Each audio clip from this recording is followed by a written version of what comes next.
She thought it was just another client, a routine massage job off a Craigslist ad. But when she walked into the room, he pulled a gun, tied her up, robbed her, smiled the entire time.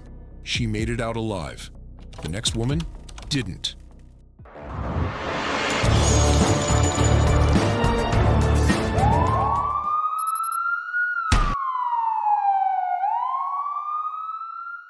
And no one expected the suspect to be Philip Markoff, a straight-A med student with a fiancée and a wedding just weeks away. He wasn't some stranger in the dark.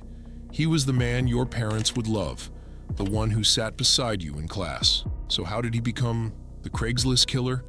This wasn't some seasoned criminal. It was a 22-year-old Boston University medical student and allegedly a sadistic predator who hunted women from his laptop.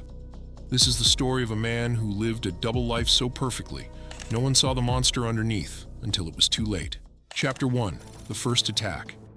It started with a Craigslist advertisement, April 10, 2009, Boston. Julissa Brisman, 25. She offered massage services through the erotic section of Craigslist. He walked in, tall, handsome, polite. He walked out and left Julissa bleeding in the hallway, shot 3 times. She died at the scene. No signs of forced entry, nothing stolen, just a chilling scene. And one massive question: why would a med student murder a stranger? Chapter 2, the pattern begins. On April 10th, a few days before Julissa's murder, there was another attack. A woman named Tricia Leffler, an escort, was robbed in a hotel. Same method: tall man, black coat, plastic ties. The victim survived, but the suspect was getting cocky. He tried again. A Las Vegas dancer, Cynthia Melton, in Rhode Island, had posted a similar ad. She said he pulled a gun, tied her up with plastic zip ties, and asked where she kept her cash and credit cards. "Don't worry," he allegedly told Melton. "I'm not going to kill you, just give me the money." The attack was interrupted by Melton's husband and Markoff fled the scene. 2 attacks, same timeline, same Craigslist section, same description of the man. And yet, no one could believe that someone like him would be capable of it. Chapter 3. Who was Philip Markoff? To the outside world, Philip Markoff had it all. A 22-year-old med student at Boston University, engaged to his high school sweetheart, Megan, no criminal record.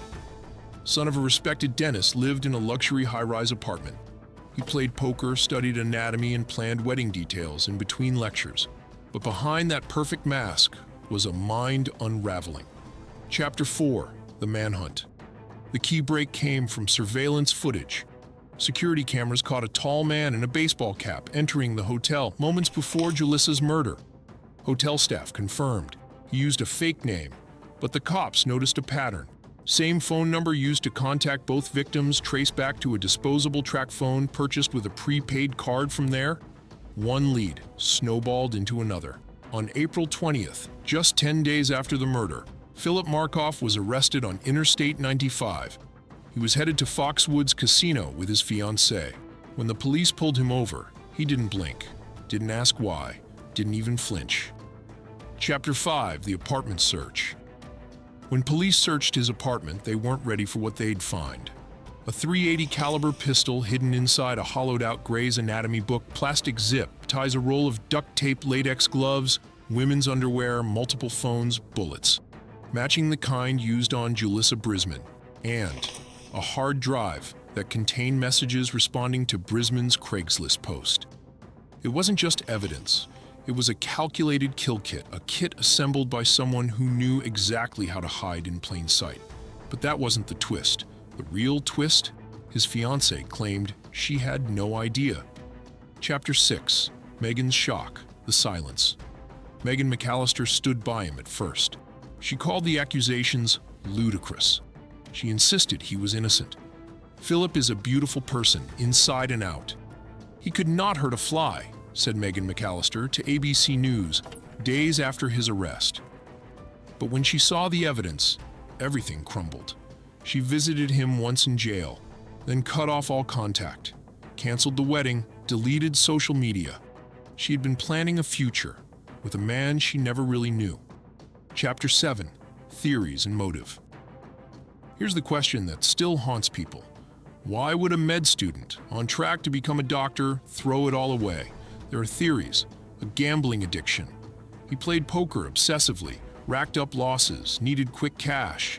A hidden dark fantasy, power, control, violence, perhaps even sexual gratification. A psychopathic thrill seeker, killing for no reason, other than the rush.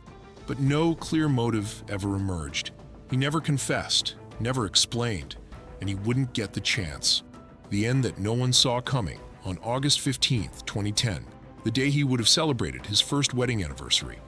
Philip Markoff was found, dead. He slit his veins using a sharp object, used a plastic bag to suffocate himself, wrote his ex-fiancée's name in blood on the wall. No final confession, no apologies, and a trail of victims who would never get answers.